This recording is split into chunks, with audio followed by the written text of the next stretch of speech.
So hello everyone. आज के video में हम अपना टॉपिक कवर करने वाले हैं stack using array list and collections framework. तो इसके पिछले वीडियो में मैंने बताया था जो हमारा स्टैक डेटा स्ट्रक्चर होता है उसको हम लोग लिंक लिस्ट से कैसे इम्प्लीमेंट करें। हमारा सबसे ज़्यादा प्रेफर्ड मेथड होता है लिंक लिस्ट वाला तरीका, बट एरेलिस्ट से भी हम कर सकते हैं, एरेज से भी कर सकते हैं, but second most preferred is your array list than arrays. अब एरेलिस्ट होता क्या है? आई एम प्रीटी श्योर आपको पता होगा एरेज क्या होते हैं। एरेज और एरेलिस्ट में बस यही डिफरेंस होता है कि जो एरेज होते हैं उसमें हमारे पास फिक्स्ड साइज होता है, वेयर एज जो एरेलिस्ट होता है, ये जो एरेलिस्ट हम लोग यूज करने वाले हैं, इसमें वेरिएबल साइज होता है। मतलब आप जितने एलिमेंट्स उसमें डालोगे या हटाओगे वो अपना साइज उसके अकॉर्डिंगली एडजस्ट कर लेता है। डायनेमिक इन नेचर होता है, ठीक है, स्टैटिक नहीं होता। तो हम उसको इम्प्लीमेंट करेंगे। एंड देन कलेक्शन फ्रेमवर्क जो बहुत छोटा है, मुश्किल से 5 मिनट लेगा, ठीक है। तो let's start. Now for using array list या एनीथिंग एल्स हम हमेशा अपने पैकेजेस को इंपोर्ट कराते हैं, ठीक है। तो सबसे बेस्ट यही रहता है कि आप क्या करो, आप अपना यूटिलिटी पैकेज को ही कर दो, ठीक है। तो हम लोग कहते हैं import java dot util dot start, ठीक है। जो ये स्टार होता है, यूटिलिटी पैकेज स्टार, इसमें आपके जितने भी जावा रिलेटेड आपके जितने भी आपके डिफरेंट टाइप के पैकेजेस या जितने भी डिफरेंट टाइप के फ्रेमवर्क्स होते हैं, ठीक है, वो आपके ऑटोमेटिकली, जैसे मैप हैश मैप्स होते हैं हमारे, एरेलिस्ट होते हैं, ठीक है, ये सारी चीजें आपकी इंपोर्ट हो जाती है, तो हमको कुछ एक्स्ट्रा काम नहीं करना पड़ता। अदरवाइज हम लिख सकते थे स्टार की जगह डॉट एरेलिस्ट, बट इट्स बेटर कि आप स्टार कर दो, ठीक है। तो सबसे पहले एनालिस्ट इम्प्लीमेंटेशन के लिए हमें सिंपली अपना, तो पहले तो एक क्लास मेन बनाना है। तो मैंने एक मेन क्लास बना दी, इसके अंदर मैं अपने, ओके, मेन क्लास बना दी, इसके अंदर मैं अपना पूरा कोड लिखूंगी, ठीक है। अब मेन क्लास के अंदर मैं अपना बनाऊंगी पब्लिक स्टैटिक क्लास स्टैक, ठीक है। तो मैंने अपनी एक स्टैक क्लास बना दी। अब यहाँ पे आई विल डिफाइन माई एरेलिस्ट, ठीक है। तो सबसे पहले मैं एरेलिस्ट को डिफाइन करूंगी, तो हम लिखते कैसे हैं, एरेलिस्ट, देन इसका डेटा टाइप मैंने कहा integer, list is equals to new array list, ठीक है। तो हम लोग इसको ऐसे डिफाइन करते हैं कोई भी एरेलिस्ट को, ठीक है। तो हमने यहाँ पे अपने एरेलिस्ट को डिफाइन कर दिया है। अब हम लोग क्या करेंगे, हम अपना, इससे पहले मैंने लिंक लिस्ट में भी बताया था कि हम लोग एक अलग से एसएमटी फंक्शन बना ही देते हैं, ठीक है, क्योंकि हमें बार बार चेक करना पड़ता है हमारे पुश पॉप पीक में एसएमटी को, उसके डिपेंडिंग, मतलब वो हमेशा बेस केस होता है, ठीक है। तो आप अलग से उसका फंक्शन बना दो, ठीक है। तो यहाँ पे हम एसएमटी को भी बना देंगे। तो हम लिखेंगे public static Boolean is empty, ठीक है, जो हमें बताएगा कि क्या हमारा ये जो एरे लिस्ट है वो खाली है कि नहीं। तो ये रिटर्न तब करेगा जब हमारा लिस्ट का साइज, ठीक है, 0 होगा। मतलब ये इज एम्प्टी ट्रू हमारा तब रिटर्न करेगा when our condition list dot size equals to 0। जब हमारा लिस्ट खाली होगा तभी ये हमारा इज एम्प्टी को ट्रू रिटर्न करेगा, क्योंकि बूलियन है तो आइदर ट्रू और फॉल्स। तो तब होगा जब ये कंडीशन, हम लोग जहाँ रिटर्न का मतलब ये है कि अगर ये कंडीशन सेटिस्फाई हो गई तो हम लोग इस फंक्शन से ट्रू रिटर्न करेंगे, ठीक है। तो जो इसके अंदर हम जो कंडीशन डालेंगे वो ही एग्जीक्यूट होगी जहाँ पे ये यूज होगा। तो let's define our first stack operation, that is your push, ठीक है। तो पुश करते हैं, तो यहाँ पे पब्लिक स्टैटिक वॉइड पुश। अब हम लोग जब भी पुश करते हैं तो हम लोग को एक डेटा या एक एलिमेंट चाहिए रहता है, ठीक है, और यहाँ पे हमने इसका डेटा टाइप क्या रखा है, इंटीजर रखा है। तो चलो यहाँ पे देखते हैं, सबसे पहले हम लोग अपना बेस केस डिफाइन करते हैं। तो बेस केस क्या है कि इफ मेरा इज एम्प्टी है, ठीक है, अगर मेरा ये लिस्ट या हमारी स्टैक जो है, हम लोग लिस्ट के एरे लिस्ट की मदद से बना रहे हैं, अगर ये खाली है तब हमें क्या करना है, तब हमें ऐड करना है list dot add data, and then इसको कर देना है रिटर्न, ठीक है। इसका मतलब क्या है, अगर खाली है, देखो हमें पुश तो करना ही है डेटा, तो अगर खाली है तो ठीक है डेटा डाल दो, क्या जा रहा है, एंड उसे रिटर्न कर दो, ठीक है। लेकिन अगर खाली नहीं है तब, लेकिन अगर खाली नहीं है तब भी हमें क्या करना है, simply list dot add data करना है, बात समझे, क्योंकि ये मैंने इसलिए इस फॉर्म में लिखा है क्योंकि हमने लिंक लिस्ट में भी यही करा था कि खाली है तो अलग केस होता है। बट सीन क्या होता है, लिंक लिस्ट में सारी चीजें हमारी नोड के बेसिस में ट्रैक होती है। जो हेड होता है इन टर्म्स ऑफ स्टैक हमारा टॉप होता है। खैर यहाँ पे वो प्रॉब्लम नहीं होती हमें, खाली है तब भी हमें डेटा डालना है, और अगर नहीं खाली है तब भी हम डेटा डालेंगे एंड ऑटोमेटिकली वो हमारा एंड ऑफ लिंक लिस्ट में ही ऐड होगा। तो या तो आप इसको सिंपली यही लिख दो, लिस्ट डॉट ऐड हमारा डेटा, ठीक है। उसके बाद आता है हमारा second operation, that is your pop. Pop का मतलब क्या होता है, टू रिमूव। तो रिमूव करने के लिए क्या करेंगे, हम अगेन करेंगे पब्लिक स्टैटिक, लेकिन ये अब इंट होगा क्योंकि हमें रिटर्न भी करना है, ठीक है। पॉप करके रिटर्न भी करना है जो वैल्यू हमने रिमूव करी है। तो यहाँ पे अगेन सबसे पहले हम लोग अपना कर देंगे बेस केस। यहाँ पे बेस केस करेंगे क्यों, क्योंकि अब हमें यहाँ पे वैल्यू रिटर्न करनी है। यहाँ पे हमें कुछ रिटर्न नहीं करना था ना, वॉइड है, हमें सिंपली ऐड करना था एलिमेंट, पुश करना था एलिमेंट। बट इस केस में हमें क्या करना है, रिटर्न करना है। तो हम कहेंगे कि अगर हमारी स्टैक खाली है, अगर हमारी लिस्ट जो इम्प्लीमेंटेशन है वो खाली है, तब हम लोग सिंपली क्या कर दो, इज एम्प्टी। तो हम लोग सिंपली रिटर्न कर दो -1, ठीक है, क्योंकि हमें कुछ तो रिटर्न करना है। तो हमने कहा -1 मीनिंग कि हाँ भाई खाली है। लेकिन अगर एम्प्टी नहीं है, इफ नॉट एम्प्टी, ठीक है, उस केस में हम लोग अपना एक टॉप डिफाइन कर देंगे, ठीक है। तो ये मैंने लिंक लिस्ट में भी बताया था, हम टॉप क्यों लेते हैं, क्योंकि हमें वैल्यू को स्टोर करानी है। कौन सी वैल्यू, जो मेरी लास्ट वैल्यू है, लास्ट एलिमेंट है मेरे एरे लिस्ट में या स्टैक में, ठीक है। स्टैक के केस में सबसे ऊपर जो एलिमेंट है टॉप, ठीक है। तो टॉप ये है, और लिस्ट के बेस में क्या है, लिस्ट डॉट गेट। गेट का मतलब क्या होता है, जो भी आप एलिमेंट का इंडेक्स इसके अंदर डालोगे, ठीक है। यहाँ पे जो इंडेक्स होगा, गेट मेथड क्या करता है, जो भी आप इंडेक्स यहाँ डालोगे वो वाला एलिमेंट ये उसको निकाल के दे देगा, ठीक है। तो मैं क्या करूंगी यहाँ पे गेट, ठीक है, मैं गेट करूंगी लिस्ट डॉट साइज -1।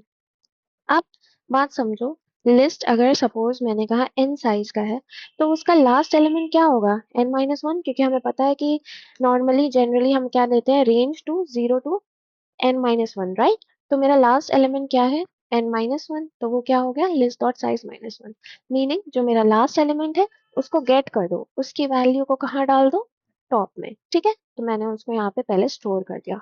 अब होगा मेरा एक्चुअल डिलीशन पार्ट, ठीक है। तो यहाँ पे मैं डिलीट करूंगी, क्या करूंगी, लिस्ट डॉट रिमूव, कौन सा एलिमेंट, लास्ट एलिमेंट, सिंपल ये चीज, ठीक है। गेट नहीं, सिर्फ मैं करूंगी लिस्ट डॉट साइज -1, ठीक है। तो जो मेरा लास्ट एलिमेंट है इस इंडेक्स पे, वो मेरे एलिमेंट को क्या कर दो, रिमूव कर दो या डिलीट कर दो, ठीक है। क्योंकि यहाँ पे हमें स्टोर कराना था, तो मैंने कहा डायरेक्टली मुझे इसकी गेट कर दो। यहाँ पे क्या है, मुझे इसे रिमूव कराना है, तो मैंने कहा एक काम करो, इसको हटा दो, ठीक है। ये जो लास्ट इंडेक्स पे एलिमेंट है इसको हटा दो, ठीक है।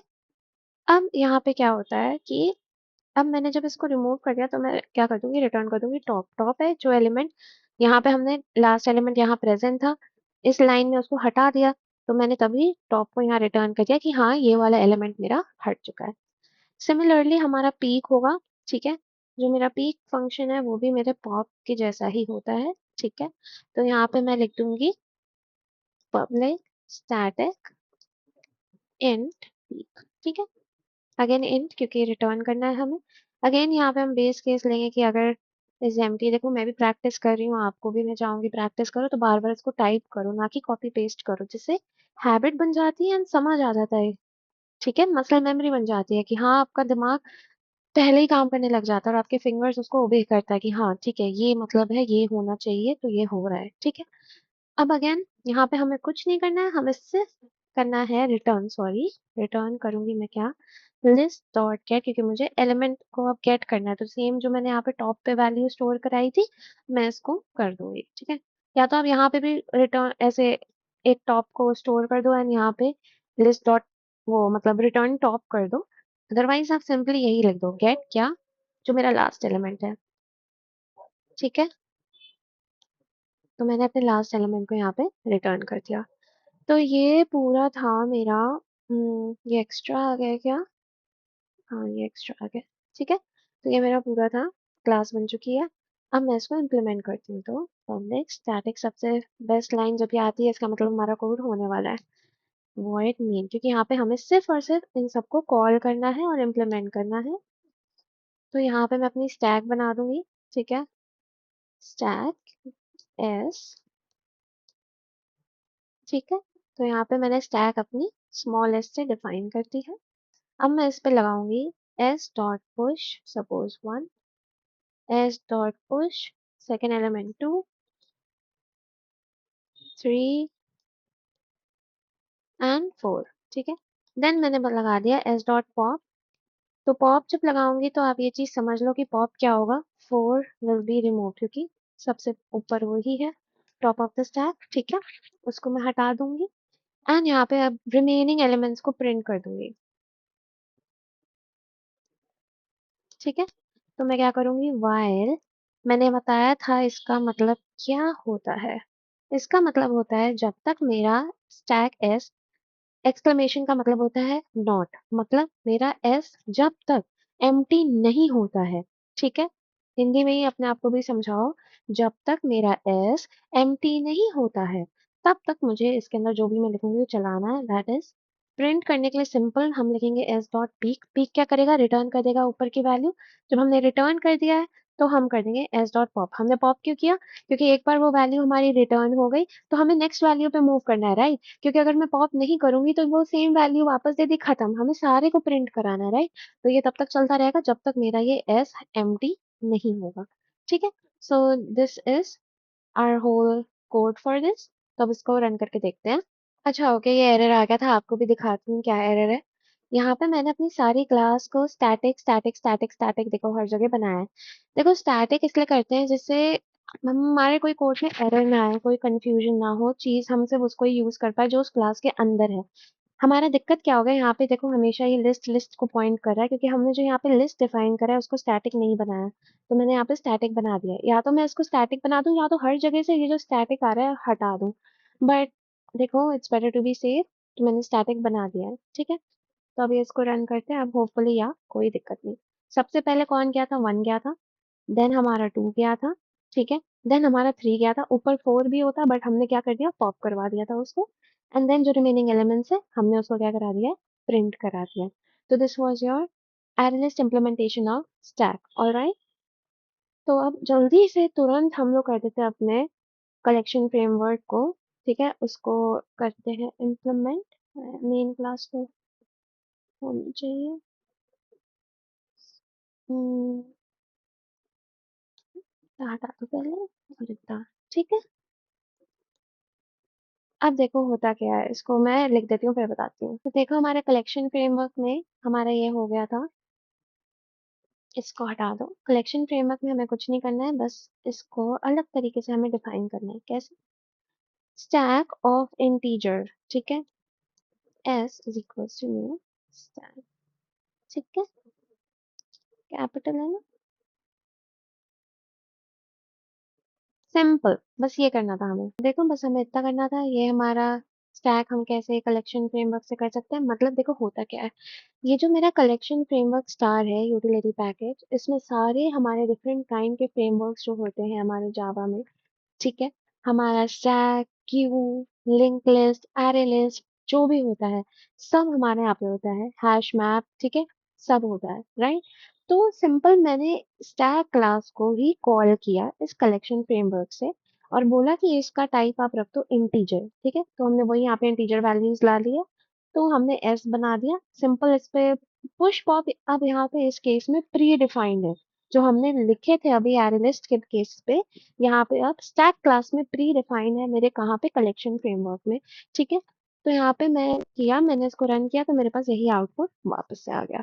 So this was your collection framework. सिर्फ आपको ये, this is how you define stack, ठीक है, इन योर कलेक्शन फ्रेमवर्क, ठीक है।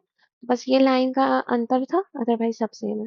तो हमारा एरे लिस्ट और हमारा स्टैक कंप्लीट हो गया है, ठीक है। सॉरी, एरे लिस्ट और collection framework implementation of stack, link list कर दिया। तो अब हमारा स्टैक हम कैसे बनाते हैं तरीकों से वो हमने कर दिया है।